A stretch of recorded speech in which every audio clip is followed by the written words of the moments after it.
Hi, BrenTech here, where tech is made simple. So Microsoft has recently announced that it's going to be bringing the accessibility ribbon that's currently found in Excel and PowerPoint to Outlook for Windows. And this means that just like in Excel and PowerPoint, the feature will improve accessibility and better navigation if you are using the Outlook email client and are in need of this accessibility feature. Now, if we just head over to the ribbon, which is just a screen snippet taken from that announcement by Microsoft, Microsoft says, and I'm quoting, the accessibility ribbon brings together all the tools you need to make your message accessible in one place. It is contextual and appears at the same time as the accessibility checker pane. Now, currently, this feature is not available in Outlook for the general public. It's still in preview, in beta. And the feature is rolling out to Office Insiders, currently running beta channel version 2304, build 16321.20,000 or later, so just take note of that.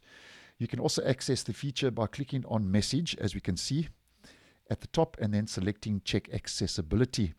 Now, Microsoft does say there is another way you can basically get to this feature.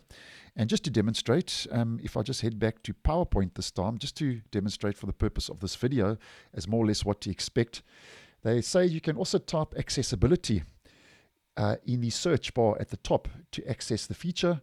And then from this point, you can select Accessibility Checker or the best action, which in this case is Check Accessibility, which then opens up the accessibility pane to the right-hand side. And this is more or less what you can expect to see rolling out to Outlook in the future.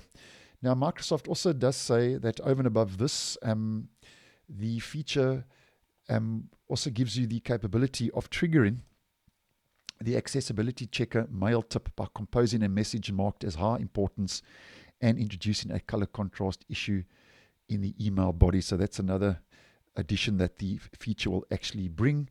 And Microsoft has this to say about the new accessibility ribbon. If you don't have it yet, it's probably us, not you, because they say features are released over some time to ensure things are working smoothly. So if you are in the Office beta channel, in the Insider program of Office, and you're not seeing the new feature, then I'm sure you'll be getting it over the next coming days and or weeks. So thanks for watching, and I will see you in the next one.